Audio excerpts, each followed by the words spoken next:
I'm at it a while, so no wonder I'm battered.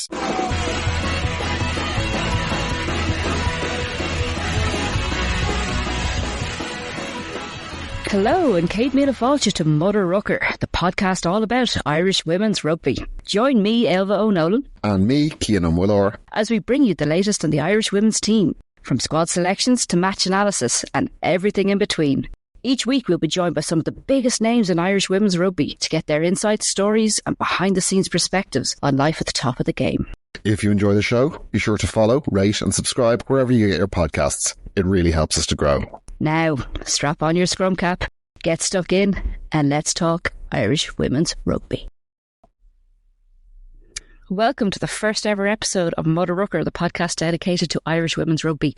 I'm delighted to welcome Irish international, Munster, and most importantly, UL Bows player Chloe Pearse. Welcome. Brilliant, thanks for having me. Had to get the UL Bows player in there, it's the most important part. Absolutely, always a Robin, huh? So today we're going to discuss the upcoming Six Nations competition that kicks off this weekend. Ireland are going to face France in Belfast. We'll chat a little bit about the Irish form, delve into what it's like in Irish camp, and we'll look forward to this Six Nations competition this year. So last year we saw Ireland, the form vastly improve. We came third in the Six Nations last year, which was huge improvement on previous years. And we saw us qualify for the WXV1, which was, we were looking at a kind of a hefty competition to be dropped into, having been in WXV3. But we went and came second.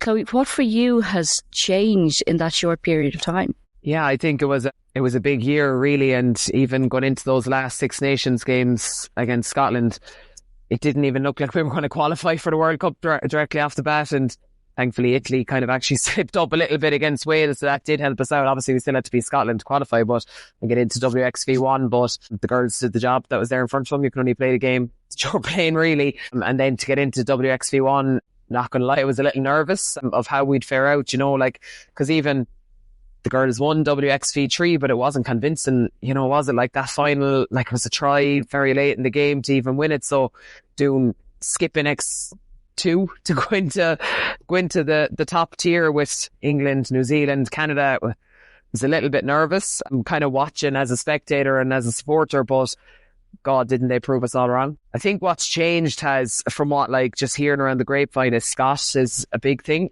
He's come in, and this kind of cultural aspect that he seems to bring to the table seems to kind of land well with a lot of the players. Obviously, I do think it would be unfair not to address the sevens coming into the squad. They definitely bring a professionalism. There's top quality players there. I think that actually just our squad, I won't even say just in the back line, because as we see Erin King, is in the pack and has just been a standout. So I do think that has made a massive difference. And then I think we're starting to see the fruition of the contracts for the last 12 months, like a player, I kind of see it, like even when I see Linda, and, we don't see 80-minute props going too much, but God, she's as fit as a fiddle. She's the fittest I've ever seen her. And that's definitely because of the program they're on and the contracted kind of players. So, a couple of pieces slow coming in, but I think they've all kind of paid dividends now. We're getting to see the results on the back of that. And you talked there about culture and the culture that comes from Scott Beeman. Is that just within the camp and amongst the players and the direct management, or is that a wider cultural shift within the RFU, do you think? I don't know, to be honest, because I'm not up there, but from I know they've brought in a couple of externals as well to work on that kind of cultural piece and how they want the team to run.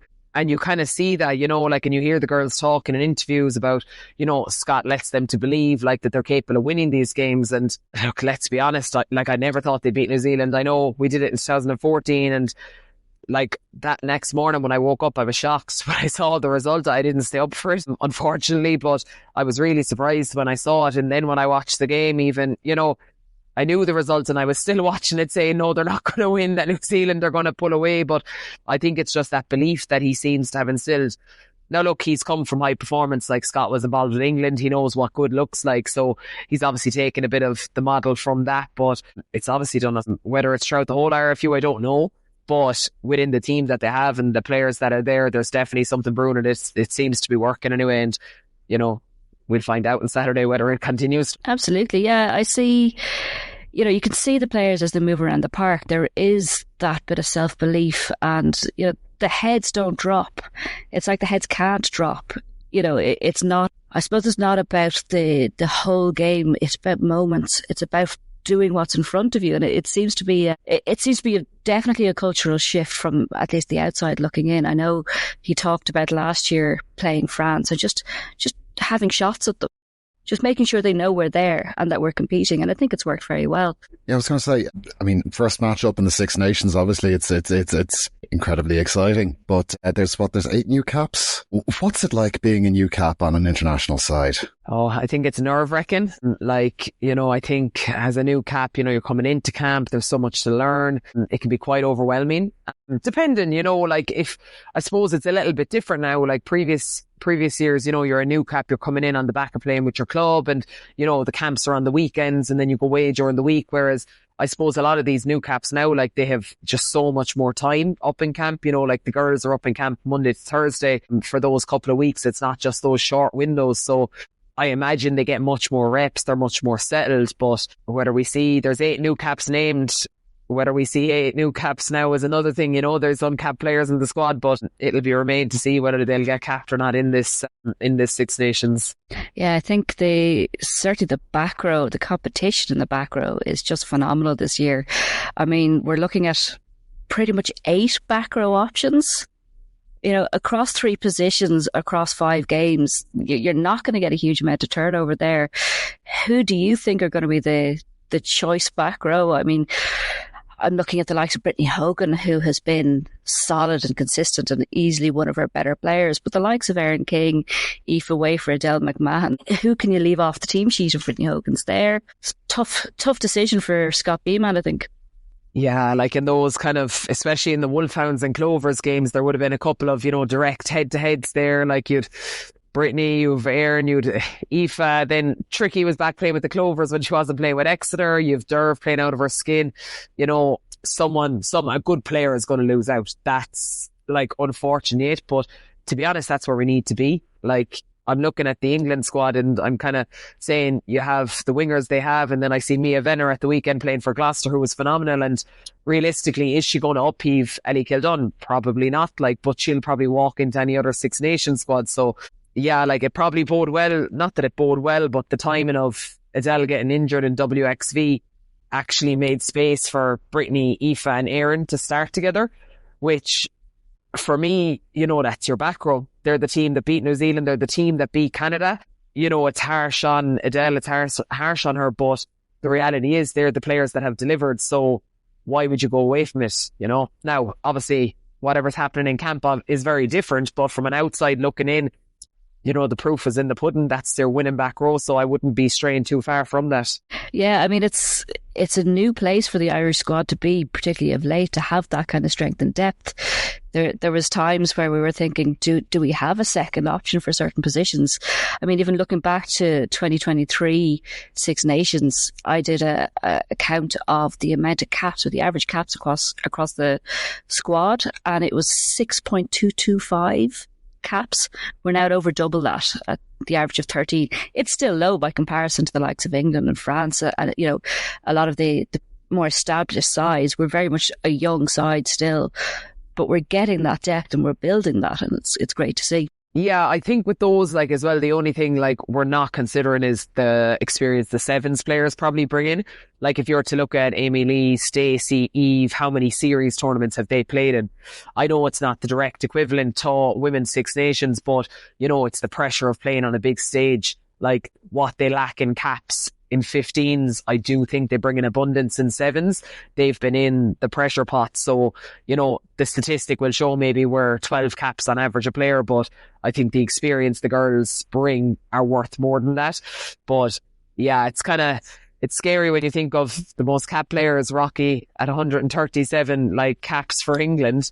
And our starting 15 probably didn't even have that last year. That's a frightening kind of statistic to go with it. Absolutely, yeah. Who do you think out of the new caps, those fresh faces coming in, who do you think is one to watch out for, whether it's this competition or in the future?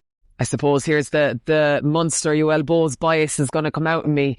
I think Katrina Finn. If I was to pick one player, just looking at someone who's like a real utility back, like she's only 18, can play 10, 12, recently then playing 15 with the Clovers. So obviously somewhere that they're looking at her, but she's an incredible boot. She just sees the game, like she reads it. She's lived and breathed. Like anyone in New Elbows will know her since she was 10, coming down, kicking before training. Like she's a nerd of the game, like, and she's invested and committed, and her whole life has been to this moment to try get capped for Ireland. So I'd love to see that come to fruition. But, you know, what a year to do it in. Like when you go to a World Cup, you pick a squad of 30 to 32 players. Like you do need certain players who are going to cover an amount of positions, you know. So she's someone I'd have in that squad. And if you're going to have her in that squad, I think you probably need to cap her in the Six Nations so that her first cap doesn't come in a World Cup. Absolutely, yeah. You don't want to parachute her into a World Cup. Isn't it a great place to be in as well, that, you know, what we were looking at probably, you know, 10, even 5 years ago was players who started when they went to college because there was no, you know, club rugby underage near them. And, you know, players started, some players started in their 20s. And all of a sudden they're playing at international level. Now we're seeing young girls starting at the age of 6 and coming up right through. And like you said, living, breathing the game and understanding it. It's a fabulous space to be in, I think. For you, what was your story? When did you start playing rugby? So I started when I was about 13. I'd always played like soccer growing up. My dad was big soccer mad. So like that, always playing soccer, always out kicking a ball, hurling, didn't matter, just out morning, noon and night. Like that, played probably a bit of rugby just with the lads out in the field. But it wasn't until I went to secondary school that one of the girls' parents started the rugby team in St. Mary's in Limerick. And I went to school with their daughter, and she knew obviously I was a bit of a tomboy playing soccer. So just like that, asked me to come down, and just went down one night and absolutely loved the physicality of it. And went down on a Wednesday, played a match out in Shannon on a Saturday, scored 4 tries, and just literally, I think it was the 1st of November. I remember being the day after Halloween and never looked back from there. Like, so when we say people are starting it at 20, I'm telling everyone I'm playing this game 19 years now that I'm at it a while. So no wonder I'm battered. Why am I not shocked that you scored 4 tries in your first game? Yeah, it was half pitch, to be fair. And in my defence, I haven't grown since I was about 13. I was probably double the size back then. So I kind of just ran over a lot of people. I got a rude awakening when I came to senior that wasn't the way the game works. I think you're still running over people. Oh, no, they're catching up on me now, I tell you. Very good. So being in camp with the international side, what kind of an experience is that? Is it a kind of a bubble? Is it really competitive? Everybody takes every moment of it very seriously. Is there room for a bit of crack, a bit of personality? What is the kind of the atmosphere like within camp? Yeah, I suppose it kind of depends, you know, on the state of play, what you're going in. Like, are you going like when we went to a summer tour in Japan with Greg, you know, that was very different to, you know, in a Six Nations or even the prep for, I suppose, the World Cup qualifier with Adam that time, because, you know, the pressure's really on then versus a summer tour where in general you're kind of out to cap players. And I think that tour was, you know, there was 8 new caps when we went to Japan. So it kind of depends, but like you do have to find those pockets of crack and those pockets of enjoyment because it's intense. Like it's tough. Like, you know, there's a lot of sessions, there's a lot of information, you've meetings on meetings, you know, and then when you go back to the hotel that evening, everyone's on huddle, you know, everyone's doing their analysis. So, you know, those kind of social times are having a bit of crack on a Sunday morning. Like I remember, like a lot of the time within Adam Griggs's era, like it was a Sunday morning walk through and there might be a soccer ball or, you know, there might be some other sort of game and you're still moving. And because Saturday's a tough day, you know, you might have 3 sessions between a gym and then 2 pitch sessions. You wake up Sunday, you're sore, like, you know, it's tough to get up and go again. So just doing something, having a small 5-a-side game, like where everyone can have the crack, even though some people are ultra competitive anyway. As you can imagine, Lindsay Peat, no matter what you're playing, if it's 5-a-side soccer on a Sunday, she wants to win, you know, but it's good because you get moving. But those are kind of the little enjoyment factors that you get out of it. But it is tough, like, and I know I spoke to Beth Buttimer recently, you know, I asked how she was getting on the first week, and like that, she just said she was mentally exhausted, like, you know, she's only 19, first time up there, and it does take its toll. It's really tough, like, and I think that's where the onus of senior players kind of comes in, that you really need to look after those younger players and put an arm around them and make sure, like, that they are okay, because, like, it's physically really demanding, obviously, you know, the level's so high, but also mentally, like, there's a lot going on. Like, you're getting a schedule that tells you what to wear, when to, you know, even small things like that, and then someone will tell you can't wear sliders at breakfast, and it seems like the silliest thing, but that's the code of conduct and you have to go with it. But, you know, that's where an older player kind of comes in and has to kind of show the way, I suppose, of what the standards are, and make sure that you're looking after those younger players so that they don't nearly drown in information more so than the rugby, because it's mentally really fatiguing. Yeah, it sounds like it's, you know, the type of thing that could overwhelm somebody who's quite young coming in. I can't imagine the pressure. And, you know, I can imagine that a young player comes in as well and they're standing beside their idol as well. You know, they're standing beside somebody they've watched play for a few years, and all of a sudden they're in there along with them. And it must be quite an exciting feeling, as well as terror, utter terror at times. What was it like for you, your first camp? Yeah, like, so I was up, like, my first cap was in 2016, so I think I was only, just can't even think now, maybe 21 at the time. And like that, I went up with, I was in a good group, like, where we had a pod in Limerick, where it was like myself, and Niamh Briggs, Fiona Reedy, Liz Burke, and Niamh Kavanagh, so there was kind of 5 of us. And like that, the girls were really good to make sure I was looked after. And then it helped when I went up, like, Fiona Hayes was there and Heather O'Brien, so I knew them from Munster, and they were always really good to me. Like, Hayes and Reedy, like, even moving into the front row, like, they were an abundance of support. Like, obviously Briggsy was great as well. She was just in the back, so I didn't see her all the time. You know, you just a lot of splits, and, you know, your forwards are off doing forward stuff and backs are off picking daisies, as they say. So, you know, Hayes and Reedy were really, really good. Doing their hair or whatever backs do when they're not causing scrums. But, you know, the girls were really good like that. I had a really good support network up there. I only played 2 of those games, and then I was kind of out for a while, I suppose. But when I went back up the next time, I still always had, like, Reedy and Ciara Griffin, and, you know, even though Ciara's 2 months older than me, but obviously she was such a stalwart, like, you know, she progressed so rapidly through the system. She was a senior player even still when I got there. But like that, always kind of had my back and made sure, looked out for me as well. So it was kind of good to have that. Absolutely. Position. What was your favourite position?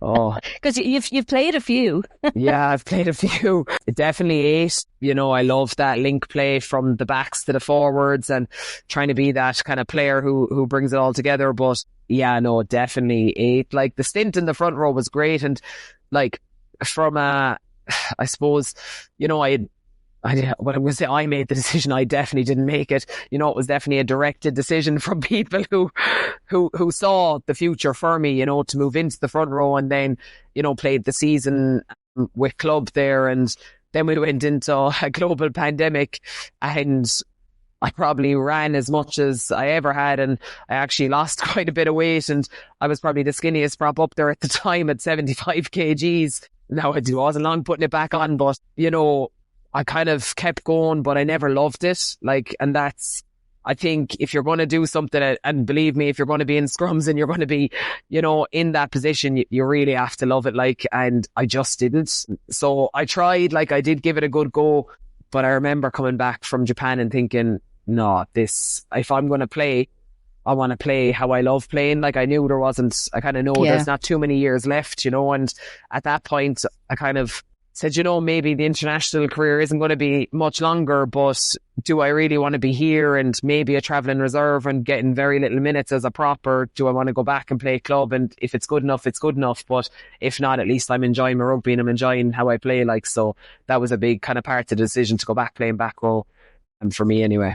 It suited you anyway. Look, in fairness, like, the couple of games the 2 seasons at prop were good too, you know, because I kind of got into those random positions that, you know, props probably shouldn't be, and it suited the style of play that I had. So, and like that, then I was scoring a lot of tries because I was just there and I was fit. But yeah, I love playing 8, like, so Now, if I could get a global pandemic and get back to that fitness, that would be great as well. While I'm playing 8, I wouldn't mind it. So that a lockdown, a 3-month lockdown would be nice too. Don't wish that on us. I tell you what, you mentioned earlier on, actually, I'm pretty sure we can assume there's a lot of very serious, very professional, very driven people on, well, all of the squads that you're playing on.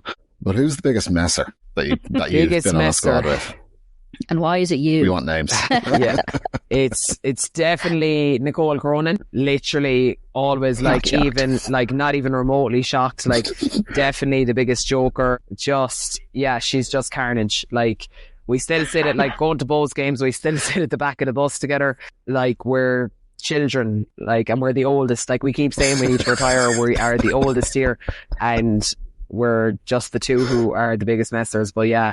No, she's just stone mad, to be honest. I don't know how to describe her, but of all the squads, it has to be Nick. You can kind of tell that about how she carries herself. Any standout memories in particular? Honestly, I couldn't say. Like, I remember, like, myself and Nick played soccer together, like, since we were 10 and 11. Like, we're not far from each other from our home house, like, and I remember the very first day meeting her, we went on a soccer match to Athlone. And there was a break between 2 games and Nicole arrived back with another girl and they were after getting all this trouble for being on train tracks. And like a train came and it was the biggest drama of the day. And since then, her life has been the same since I met her, like 20 years ago. Nothing has changed. That's the only way I can describe like things that happen. Like it's just a train wreck all the time with her, and it's just great. Who, out of everybody you've roomed with on any of the kind of away games and stuff, who's the standout? You don't want to room with them. Oh, you Lord. Need to actually sleep. Okay, that's grand. I was like, I don't know if I can name someone I didn't like rooming with. Yeah, like I never actually roomed with Nick. Like her and Aoife Doyle just had this band of partnership that they wouldn't room with anyone else. So I never got to room with either of them. I don't really have a standout of anyone who just didn't, like, it's probably me. Like I'm probably the one. The person I enjoyed, I suppose I can't really answer that. The person I enjoyed rooming with the most was actually Molly Scuffin, which is really random because we're very different. Just one random room, I think it was Molly's first cap. I was with her, and then from them we actually just requested to room together, and we got to room together for the whole of Japan, and just, you know, the way opposites in a lot of senses, like, but just got on really, really like that. Molly's Leinster Railway, so complete opposites. Just a really good roommate and someone who'd look after you and pick up your stuff. But there's no one I'd say, you know, I really wouldn't want. Yeah. Because you kind of get to know people that way as well. That's true. I was going to ask, you know, what is it like, you know, being, I suppose, for want of another word, enemies with some people on different AIL sides, and all of a sudden you're in camp together, you're working very closely together, and even rooming together. Is there any tension, or is there a switch that gets flicked and you just go, right, this is our team now, we're all together, let's go? Yeah, no, to be honest, I like when I was, like, anytime I was in Ireland, it was never there. I would say more so at Munster, we would slag about it, and you know, I don't know how many times Dara was like, with the Bows crowd, please give it a rest. Like, but with Ireland, like, it's actually funny because we obviously, you know, fierce rivalry with Railway, the Bows and things. But yeah, when we were like, especially during kind of the COVID era, like everyone was in separate dressing rooms. Like, you know, there was like, we were in pod systems. And what was funny was the UL Bows pod was the same as the Railway pod. So it was like, myself, Junior, Katie O'Dwyer, Larissa Muldoon, Ailsa Hughes, and like that, you know, fierce rivalry and, you know, everything, but like just great crack, like, and everyone just got on. So like it is, you just park it at the door, you know, and it actually, like, the Railway girls are actually the people I probably get on with the most outside of it. You know, like I saw Aoife Mack the weekend and it was great to see her and everything, and after the game, you know, it's all hugs and everyone's friends. Like, so sometimes those fierce rivalries actually bond you more because you know how hard those people, you know, so it's like a mutual respect nearly for having them there. And after the matches, they say, you know, it's once you cross the whitewash, that's it, it's over and done with, and you can go up. Yeah, looking at the Six Nations competition now coming up, I think off the back of various performances last year, are we potentially looking at a narrowing of the gap between us and France, for example? Are we looking at a widening of a gap between England and France? What do you think we're looking at? I think it's a widening of the gap of England and everyone. Unfortunately, even looking at the quality of the PWR final the weekend, like I watched that game and I thought, something, either of those teams would probably have beaten any other Six Nations side, a club team.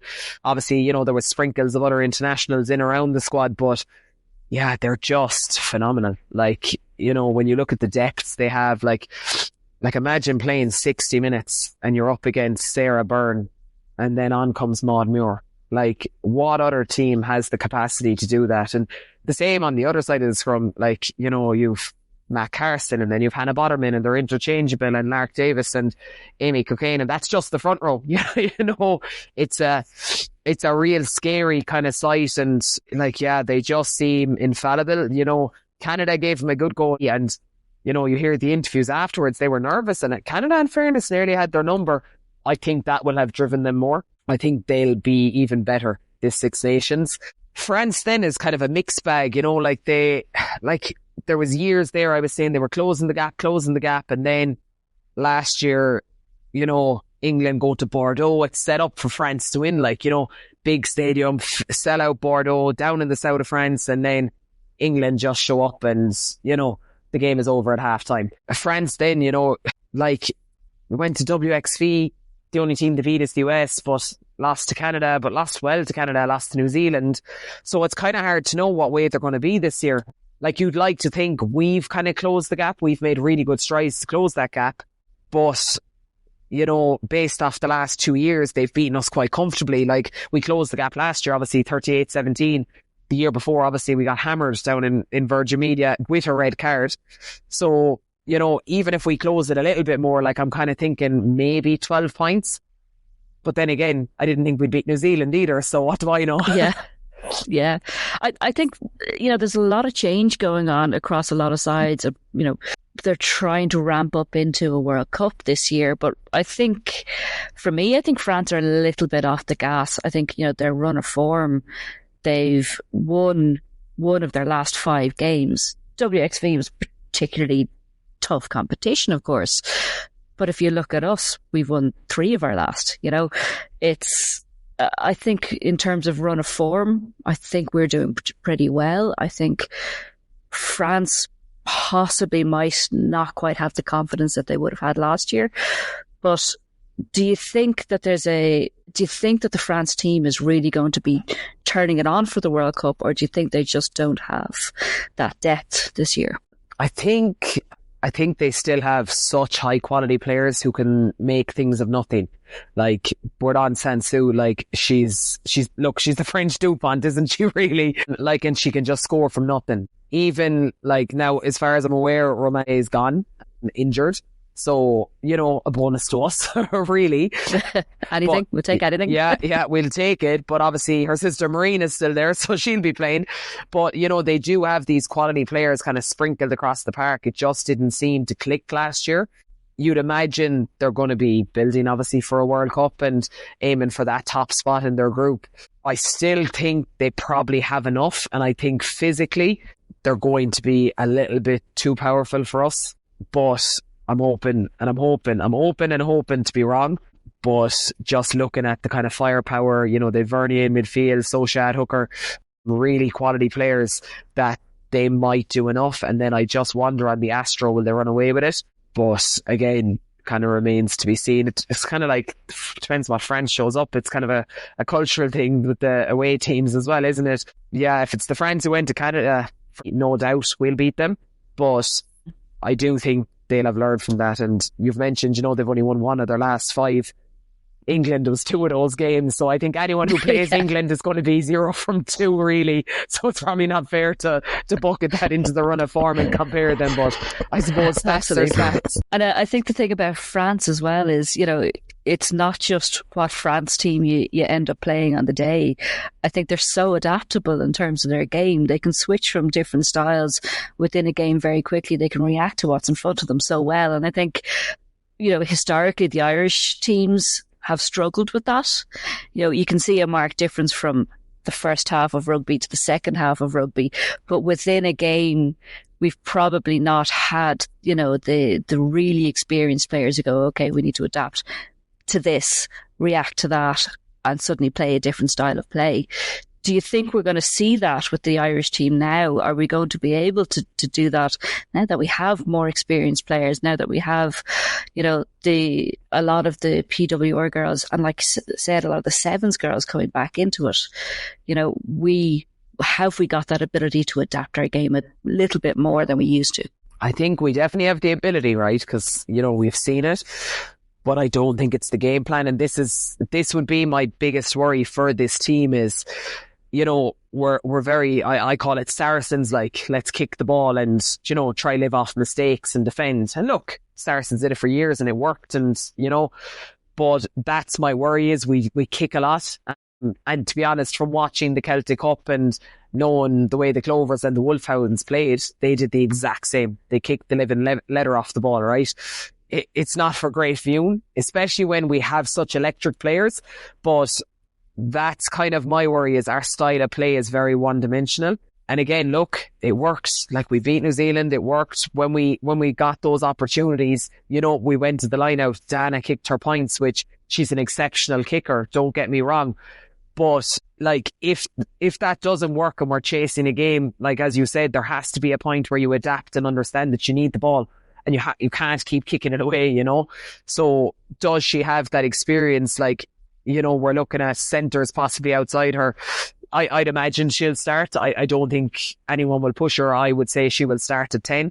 You're going to have Eve, Aoife Dalton, Enya, something of that combination.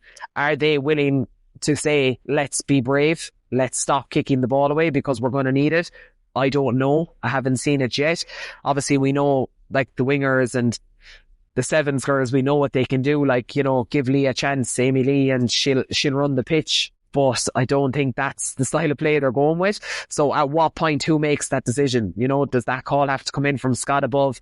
It's not working, or are the players bold enough to say, right, stop kicking it away. Let's do this. Let's play heads up rugby. Like, you were talking earlier about, the back row options, and, if Tricky is potentially the one to miss out, we don't have Sam Monaghan on the pitch. We don't have either of our co-captains there. Who is the natural leader who's going to take over there? And, is there somebody with a voice who can guide the team and change up play when we need it? Yeah, like, for me, it would be Enya. I thought Enya did a stellar job in WXV when both Sam and Tricky were gone. So for me, naturally, it would be her. In the pack, then, like, Darrow brings a lot of experience, especially the season she's had with Exeter. Like, she was a standout performer for them. She brings, like, having played with her as well with Munster, she is kind of, she will lead by example and she will rally those around her. Brit's the same, like, Brittany, like, will put her body on the line. Like, every time you see her, she's a black eye, she's stitches, she's something. She's a real war horse, like. So I do think those leaders are naturally there. Like, players like Erin King and Aoife Wafer, they lead by their actions. I don't think they're, I'm not say they're not captain material, but I don't think that's the position or that's going to be their role this year for Ireland. I think they'll just lead by actions. So for me, like, it would be Enya would be the person I'd put into that role if Tricky wasn't on the pitch. And then after that, you just delegate to, like, the likes of Darrow and Brittany in the pack to kind of lead that part around and to speak to the ref on those kind of things. Yeah, I think it's fascinating to see the likes of Aoife Wafer and Erin King. You do want them to play with that freedom. You do want them to just, to not be burdened by the captaincy role or having to lead, by just being able to play what's in front of them and run. I'm very excited to see what the two of them do this season, to see, have they upped their game? Will they want to play more ball? Will they be hungrier? And I just don't see an end to Aoife Wafer's hunger, certainly. She's just a human wrecking ball of a player. It's fascinating. Yeah, she's an incredible athlete. I was down in Italy for her first cap, and she, like that, kind of another Katrina Finn. Like, she lives and breathes it. Like, has played forever. Like, played with the boys, wearing a scrum cap. Like, all the stories that go with it. But and then unfortunately has been blighted by injury. Has already had a fair share of injuries, which is probably frightening thing about her potential is, we haven't even got to see her have a clean bill of health. Even since, she's only played a small bit with the Wolfhounds, she didn't get to play any club. Before that, she was late to the Interpros because of injury. It's just seems to be a cycle for her. But to be honest, if we can get her fit for a Six Nations World Cup, who gives a damn what game she plays, because she's just able to switch it on. And if she can have that performance without having a run of 10 games, imagine what she'll be like in a World Cup when she gets those 4 or 5 in a row. Aaron King, that's the a terrifying prospect. Absolutely. It really is, yeah. And then it's just how do you manage her? Because unfortunately, and maybe I'm wrong, but she isn't as robust as some of the other players. She does seem to pick up these niggles, but a lot of that is probably how she plays. She goes hard, she goes into a lot of rucks, it's just unfortunate, but she throws her body around and she kind of picks up these. But when she's fit, by God, she leads the team, and she'd put her head where some people wouldn't put their boots, and she's so powerful. She's incredibly hard to stop. Having been on the end of it, incredibly tough to stop. Such power. I wouldn't. Yeah, I wouldn't want to do it. No, no, you can't. Thanks. If you could give one piece of advice to your younger self, Chloe, what would it be? Don't play prop. No, I'm joking.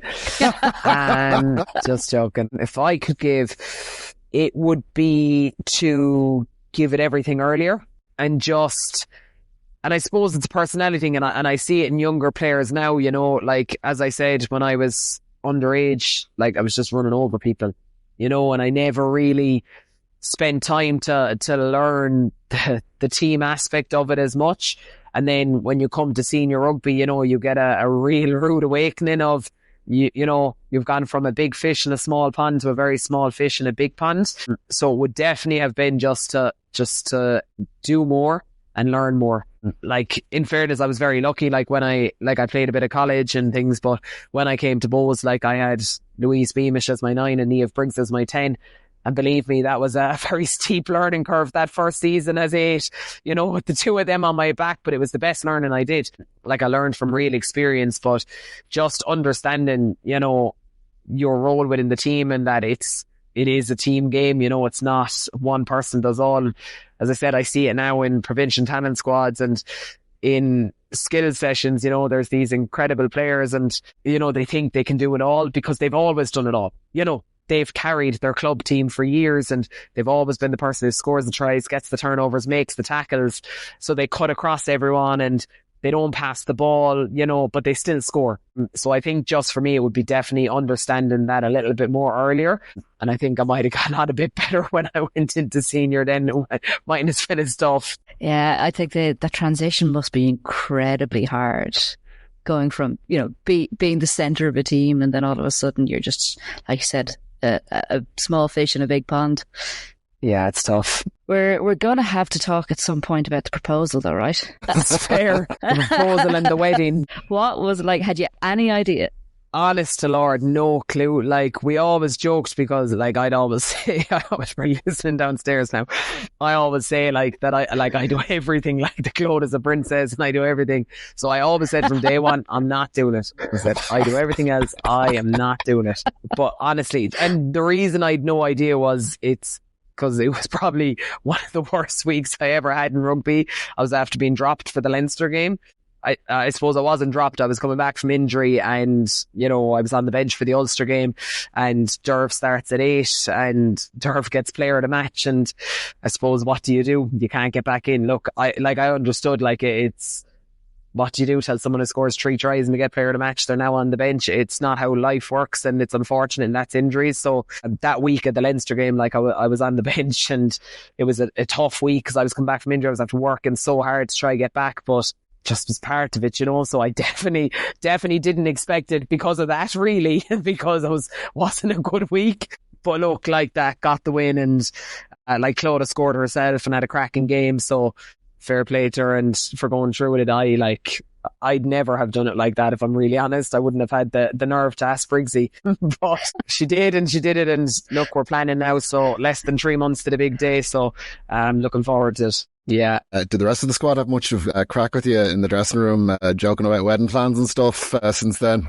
Oh, sure, it hasn't stopped. Like, every bus journey we get, it's Chloe and Clodagh. Well, actually, for the younger girls, it's mom and mom's wedding. That's how old we are. Like, it's mom and mom. Like, can't wait for this. Like, the girls last week were like, oh my God, we've so much to plan for the wedding. And I was like, what are you on about? You just have to show up. It's like, you do not know how stressful it is. So yeah, there's about 4 different rugby tables going. We're trying to explain to the hotel, like, I know everyone probably says this, but they're mad, like, you know. So, and, you know, she's kind of looking at us and I'm like, she's no idea what's coming. Like, I actually it's a different level of mad from a rugby team. Yeah, honestly, like, it's probably guitars and hats, scarves and headbands and, yeah. So, look, they've been warned anyway, but I'd say they're afraid to believe it, you know. But yeah, I'm looking forward to the wedding, but I'm looking forward to the crack with the rugby girls as well, I suppose. Good stuff. 3 months to the day, is it? Yeah, literally time is flying by, but we're fairly organised, thankfully. But yeah, just like that, with rugby, April will fly and May then will be hen, and yeah, so it'll be around in no time. Predictions for the game. What do you think? What's your optimistic prediction and what's your pessimistic prediction going in? Best and worst. Well, best we win, worst we lose, I suppose. So much. Yeah, I'm gonna say best we win by 5. I think we'll have to pull out one of them performances again. And New Zealand. Think worst. I think we've closed the gap. Like, I'm looking, we lost 21, lost by 21 the last time. I still think France have the capability to do that. So I think worst case we lose by 20. I'm hoping worst case we lose by 20 and not one of them big scores. But yeah, the optimist in me obviously hopes that we just pull out of a performance, first game at home, and just build and build and build.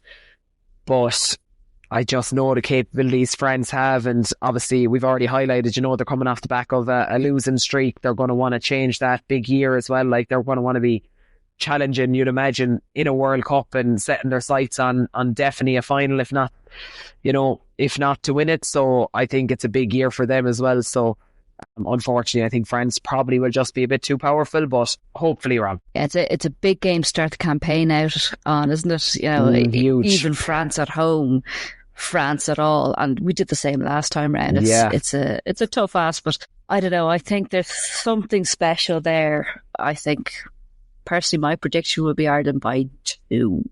Okay, very narrow. A penalty to win it from the touchline from Dana, maybe. Yeah, Cian, predictions? Yeah, I think Ireland by a score. I think they have it in them, and I think that if they could start the campaign with a win against France, it would be a hell of a thing. Really set up the rest of the campaign. Really open up that table as well, wouldn't it? Yeah. England and then the rest. yeah. The second. Instead of England, France and the rest. Yeah. Who comes second? Yeah. Well, that wraps up the first episode of Mother Rucker. Don't forget to follow and rate. It's a huge help for us, and please share on your socials. Thank you to our incredible guest, Chloe Pearse, and for myself and Cian. Thank you all for listening. Until next week, keep on rucking.